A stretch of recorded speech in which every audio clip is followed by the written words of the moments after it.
Hello friends, it's me, and today let's watch Film Theory. Why do you still care about gravity falls? From the film theorists. Together, let's go. Let's start. Thank you. Why is Gravity Falls still so popular? Why do we all still care about a show that ran for only 2 seasons over a decade ago? Was it the writing, the storytelling, the characters, all of the above? Or is it what Gravity Falls teaches us about ourselves and the dangerous world around us? Hello Internet! Welcome to Film Theory, the show that's searching for cryptids in the woods. Look, is that the subscribe button? Quick, click it before it gets away!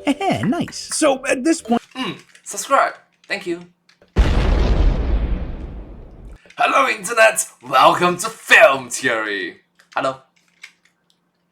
We here at Film Theory are no stranger to Gravity Falls and its surrounding media. If you don't know, Gravity Falls is a series created by Alex Hirsch about the twins Dipper and Mabel Pines, spending the summer with their grunkle Stan in the sleepy town of Gravity Falls, Oregon. But, of course, there's magic and monsters and trans-dimensional beings in these woods, leading the family on adventure after adventure. We've done a lot of theories about the series, and really dug deep into it last year when The Book of Bill, a novel written in-universe by the series' big bad Bill Cipher, was released. What followed was a massive ARG that the entire Gravity Falls community came together to try and solve. But of course, there's more happening with the book that may give us more clues and puzzles to solve. Yeah, believe it or not, but there's another edition of The Book of Bill about to hit store shelves as I write this, the limited collector's edition. You can tell this one's different because it's green. Green. No, but for real, Red. Green. this one is glow in the dark. It's gonna come with a bunch of posters and stickers and stuff like that, and is described as having, quote, more horrible secrets. So of course you know that myself and all of our writers all pre-ordered a copy. This will be the 3rd copy of the Book of Bill I own, which kind of makes it like the journals, huh? I legitimately have to wonder if that was intentional. Anyway, you best believe that we're gonna be digging into this as soon as it arrives to see if there's any new secrets or threads to pull in our theorizing. I'll actually probably be A follow-up theory video after this. doing like a bit of a first impressions thing over on my Instagram if you want to see that, at Forest First, by the way. But if you want to get in the trenches with a ton of other fans to try to solve this stuff first, please go check out the Gravity Falls subreddit and Discord communities and join in on that fun. There are awesome people over there. Anyway, as I've been waiting for my copy to get here, I've been thinking a lot about Gravity Falls, and you know, it's kind of amazing that a series that ran for 2 seasons over a decade ago still has this much of a stranglehold on the wider theorizing community. And naturally, that got me wondering why. What has Gravity Falls done that's kept it at the top of mind for so many people? Why is this show still popular? Why do you still care about Gravity Falls? So today, while I patiently wait for my copy of the limited collector's edition and a blacklight to arrive, I wanted to do something a little bit different. I want to start a discussion and really break down why Gravity Falls has had the incredible staying power it's had over the years. And I mean, there are lots of reasons why it's stuck with us. But honestly, it might be even more popular the further and further we get away from it, because it's one of the only shows out there actually equipping its audience for the future. So grab your journals, loyal theorists, as we jump through the interdimensional portal to find out, why do you still care about Gravity Falls? So case in point, Gravity Falls age very well. Like, it doesn't age like milk, it aged like honey. Preserved honey. Fun fact. Preserved honey can be eaten after centuries later, so 1. How it's made. Believe it or not, to understand why Gravity Falls hit so hard, we have to start our story all the way back in 2007, almost 20 years ago. Oh god. This was when Alex Hirsch graduated from the prestigious Cal Arts College and got his first job as a writer and storyboard artist on the Cartoon Network show The Marvelous Misadventures of Flapjack. If you don't know, this was a surreal cartoon about a young sailor, a talking whale, and a pirate. We should really do a theory about this one someday, shouldn't we? Anyway, though Flapjack itself was short-lived, the influence this show had was massive. Like seriously, along with Gravity Falls, the creators of Adventure Time, Regular Show, and Over the Garden Wall all worked on Flapjack, and this crew was given a surprising amount of freedom by Cartoon Network. In fact, Cartoon Network was described as a Wild West during this period, allowing the shows being made here to get pretty crazy and work as fun factories for both their creators and audiences. And you know what? That worked, like super well. While Disney was dominating the youth market during this period, period, especially with younger girls, Cartoon Network leaned hard into programming for boys, preteens, and young adults. Not all of it worked, looking at you live-action shows on Cartoon Network, but this let Oh, the irony! A Cartoon Network with live action.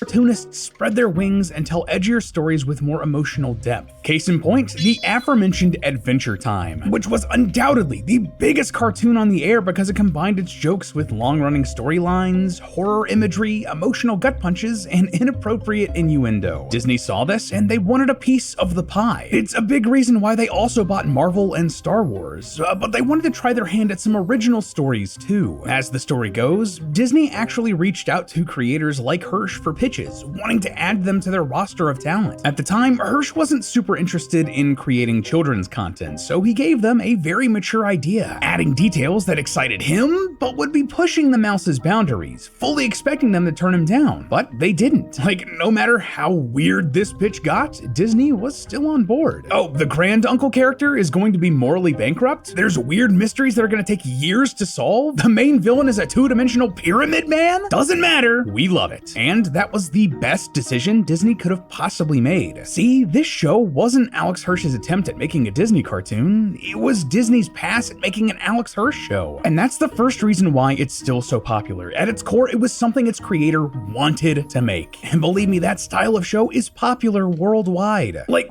Exactly. At its core, if the creator have 100% passion in it, well, the fans can feel it too as well.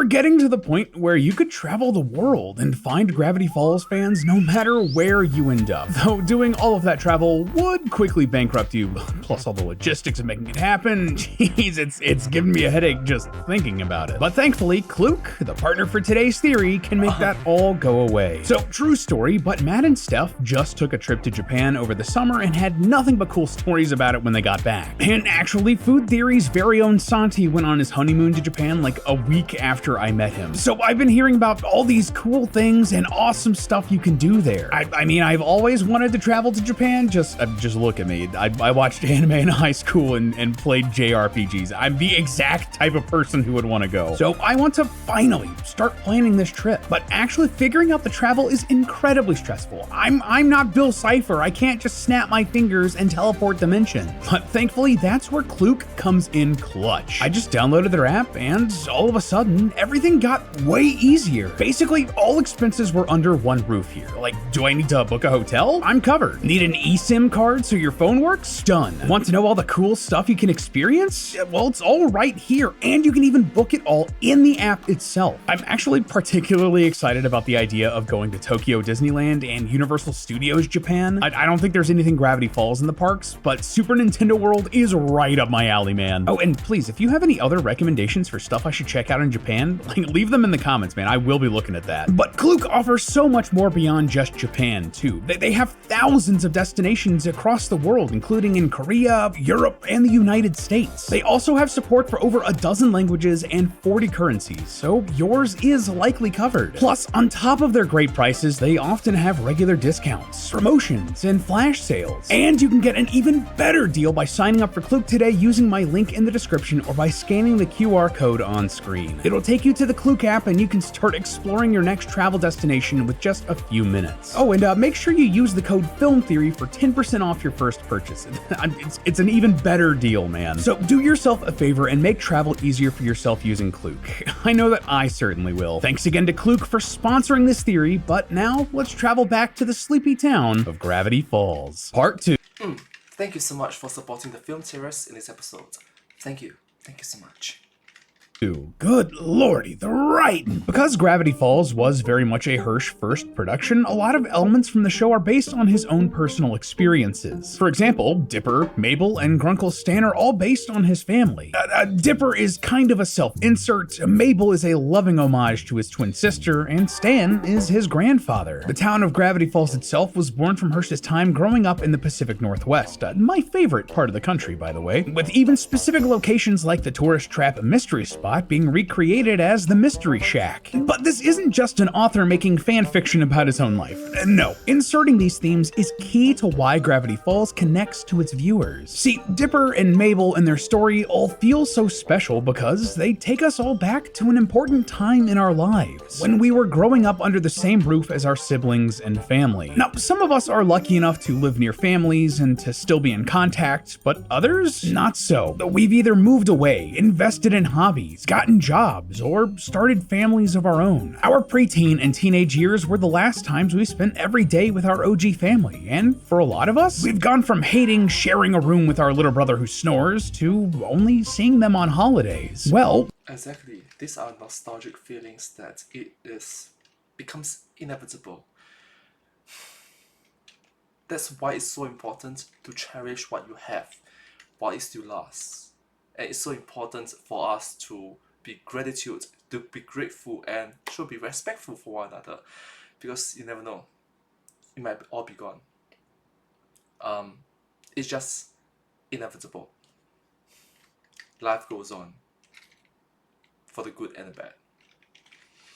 watching Gravity Falls feels like it's picking up right where these childhood memories left off, with your crazy siblings and kooky grandpa going on whimsical adventures, because that's exactly what this show was for Hirsch. Like, this show was designed to appeal to the most people possible, but Hirsch wanted it to be relatable to everyone and connect to people emotionally. And that's why the show takes place during the last summer of Dipper and Mabel's childhood, as they're transitioning into teenagers, starting to gain more independence while still living relatively simple lives. And on top of that, it also captures a lot of other nostalgic feelings, like going to summer camp, hanging out with your crush, and learning about yourself. Though Gravity Falls does do this in a really smart way, externalizing those feelings into actual physical things in reality. But even on a meta level, Gravity Falls lives in this weird middle ground. As I'm sure all of the Gravity Falls superfans know, the show only had 2 seasons, and while it sucks that it ended so early, that might have been a giant blessing in disguise. Like, it didn't live long enough to become corporate, for lack of a better word. See, the mouse is pretty selective about which properties it decides to really throw its weight behind. And if you don't live up to expectations, believe me, they are brutal and will cut you loose. Like, seriously, check out this theory we did last year about how they almost killed the X-Men in the comic books because they couldn't make movies about them. It's ridiculous. And though they did seek out Hirsch to make Gravity Falls, once it was on the air, they had gotten what they wanted. Especially with Marvel and Star Wars now on their roster, they had their boy and young adult-centric shows. And so, they let a lot of great series end a lot earlier than they could have. Stuff like The Owl House, Amphibia, Star vs. the Forces of Evil. You get the idea. Like, to Mickey, if something isn't gonna appear in their parks, which is their real moneymaker, why even bother investing beyond a couple of seasons? Remember how I said that this was more of a Disney version of an Alex Hirsch show? Well, this is why. If Gravity Falls had kept running, if we were on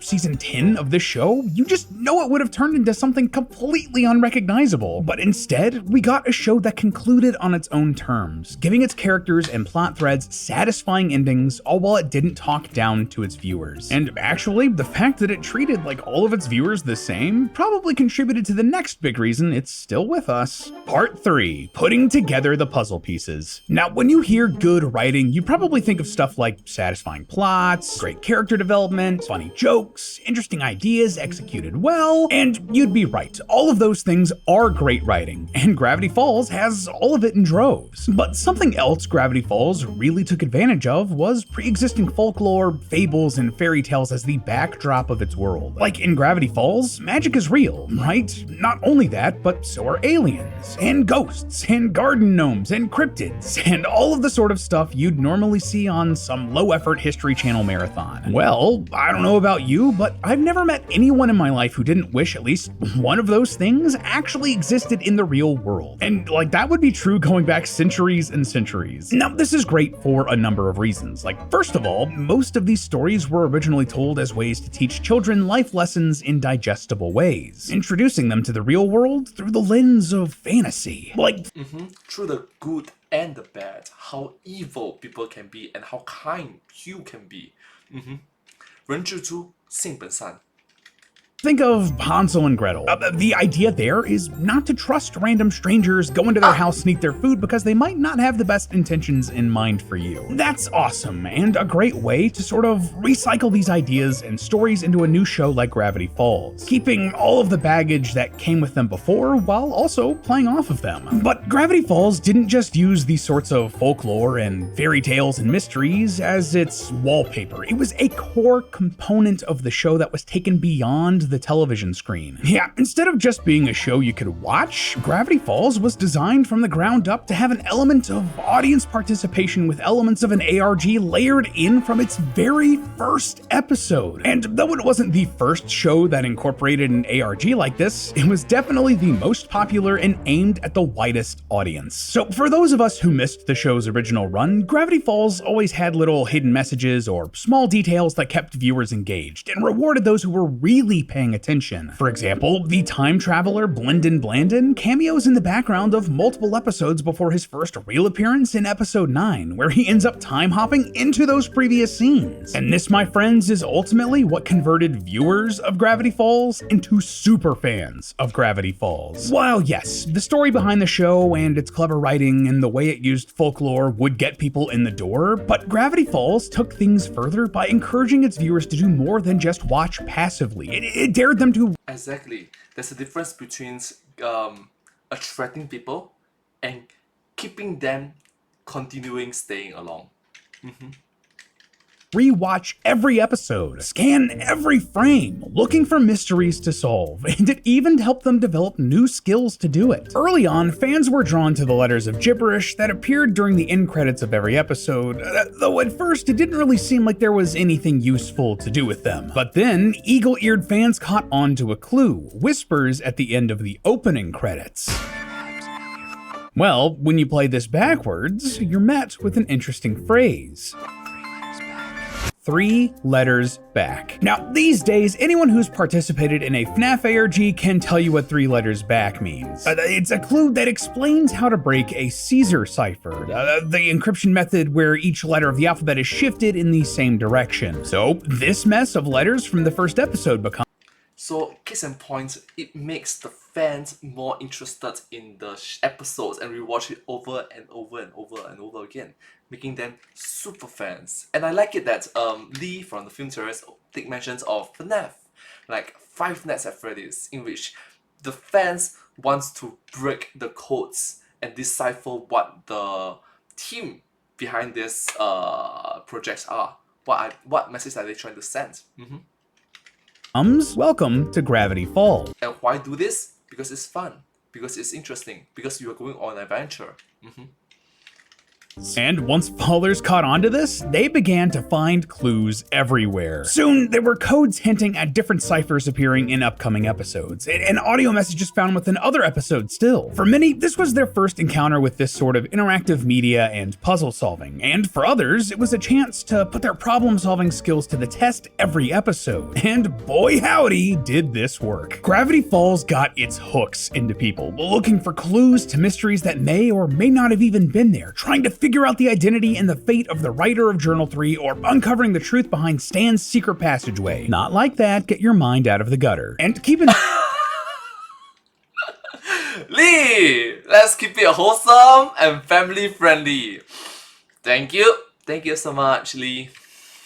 mind, this was back when the internet as we know it was in its infancy. Sure, plenty of shows like Twin Peaks and Lost had people on message boards or chatting around the water cooler, but Gravity Falls was one of the first shows to put this sort of group theorizing with the ease and accessibility of a smartphone. You could literally be live chatting on the forums or live blogging on Tumblr from your couch on your phone while the show was still on, a thing a lot of us didn't get a chance to do when our access to the internet was trapped in the family computer in the living room. But more importantly, what it did was to get people to watch the show and then watch it again and again and again and again, all in search of these clues. People loved this, and I cannot begin to tell you how effective it was. And again, it became more effective when Alex and his team brought it into the real world with something even more physical, with in-person ARG elements. Between seasons, the show's crew went on the Mystery Tour 2013, renting a van to travel to weird tourist traps along the West Coast and leaving small drawings of Bill's cipher behind them. And if fans could find them, they'd get a silly prize. Just a month later, when the crew was noticing that fans were catching on to Stan having a twin that wrote Journal 3, they decided to have more fun, faking a leak on 4chan where they posted an image of McGucket writing the journal. While that might sound deceiving, fans took a lot of pride in getting the creators of the show to go to new lengths in order to keep the show's big twist alive. And even then, to the crew should because ultimately speaking, it is fun, it is creative, and it makes us interested and invested in it. And even though the price may seem silly to other people, it's like, what are you doing, man? To us, it is satisfying. It's like a good conclusion that feels satisfying. Thank you.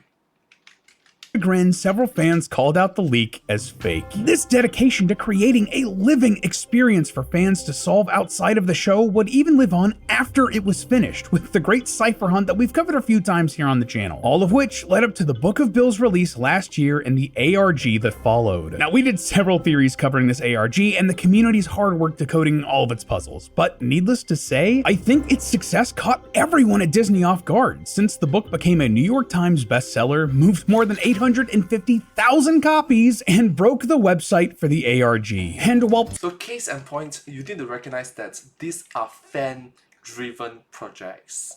The fan genuinely like the passions of the artists, and these are things, this is the strong bond, strong relationship that the corporates, the executive, the people that's sitting in the office in Disney is like, what are they doing? It works, but what are they doing? They are seeing it from a third person point of view in which they are not part and parcel, of everyday interactions between the fans, the projects, and the deciphering of things. They are seeing from third person point of view there have some similarities with it, aka money, branding, but the passions isn't there for the executive. And a lot of times, for other projects, other franchises, the hands that is going to manipulate the situation, aka the executive, sometimes make it even worse. Unfortunately, okay, a lot of times make it a worse, sadly. solving all of these puzzles is super cool. Do you want to know what's even cooler? The fact that all of these hidden codes and messages in Gravity Falls actually taught kids how to think for themselves. It encouraged them to use their imaginations. This show was basically like a tutorial on how to solve different types of ciphers, to think outside of the box when confronted with puzzles, and to look at people who might seem two-dimensional at first and to see them as the three-dimensional humans they actually are. And as the Gravity Falls fanbase got older, our itch to solve these puzzles remained. It shifted to channels like these, or to similar shows like Alex Hirsch's Inside Job over at Netflix, sure, but then we were reactivated by the release of Journal 3, the Blacklight Edition, the treasure Yep, it scratched the human's instinctual urge, the curiosity urge. Everybody is curious. hunt, the ARGs, the Book of Bill, and we're still hungry for it because the children don't yearn for the minds, we yearn for the mind. And that's a great thing because in this day and age, we need those skills. Part 4, it's what we need right now. I cannot stress this enough, but we're at a monumental, transitional phase in history. Gone are the days where we need to solve mysteries ourselves. Now we can just look up an Easter egg video on YouTube, check the wiki for details we missed, or ask ChatGPT if you're especially lazy. Reddit and TikTok sleuths are able to solve puzzles faster as a collective than folks used to be able to as individuals. I mean, just look at the incredible work of the Gravity Falls communities on Discord and Reddit when the Book of Bill came out, solving those super tough puzzles in like no time flat. Life used to hold great mysteries, cryptids, and places on the map that weren't filled in. Here there be dragons or the like, the Loch Ness Monster, Bigfoot, Chris Angel Mind Freak. It used to be fun not knowing whether or not something actually existed and trying to find ways to prove it, but now nothing's a mystery anymore. A magician's tricks can be broken down and taken. Exactly. This sort of things, it is a double-edged sword. It's a cool, we get to know what is behind the scenes. The bad is it takes away the mystery, the fun, the things that make us ponder and make us more creative, imaginative, you know. It takes that opportunity away, or it reduces it. TikTok videos. The likes of the chupacabra have been explained by science and history. UFO videos are easy to debunk with technology, and even then, well, personal story, but I used to get really excited by this sort of stuff. But now, you can show me video proof that an alien spacecraft landed in your backyard that would have been undeniable 20 years ago, and now I just see the After Effects and Blender tricks you use to make it. The truth behind all of those myths has been explained. With people more connected than ever before, with a majority of the world's information collected and easily accessible, with cameras everywhere and recording everything all the time, and the knowledge of experts put out there for anyone to learn from, the magic, the myth, the mysteries, they're gone. The X-Files used to say that the truth was out there, and now the truth is literally just a Google search away. But that's changing, and I have to wonder if we're going back into a new age of whimsy, a new age of the unknown. Now with AI more widespread than ever before, maybe we're going back and having sort of a reverse Bigfoot situation. Instead of all of this technology making it impossible for anything magical to exist and not be documented, we're circling back to the other extreme, where even the most mundane thing can be fake. It can be Photoshop or AI generated and leave us questioning everything again. And that right there, my friends, is the reason that Gravity Falls will continue to be beloved. Because it was already preparing people for this without them even realizing it. Preparing people to explore and question and solve mysteries, all while being emotionally resonant with what we feel as an adult. And right now, that's more important than ever, especially with the world's attention span and media literacy lessening day by day. Just saying you're not gonna beat Bill Cipher by doom scrolling. But hey, that's just a theory. A film theory. And cut. Up next on Film Theory. Today, loyal theorists, I need your help to solve the hardest puzzle in the Book of Bill. Thank you so much for this episode. I believe the team behind the film theorists working on this episode did a very good job, because they ended this funny, entertaining, hey, silly little episode with a heartfelt message. It's important to not lose the qualities, the core qualities of what makes us humans. Thank you. Thank you so much. But hey, that's just a theory, a film theory, and cut. Subscribe. Thank you so much. Bye. Thank you so much. Like, share, comment, subscribe, comment, follow. Yeah, you get the point. Thank you.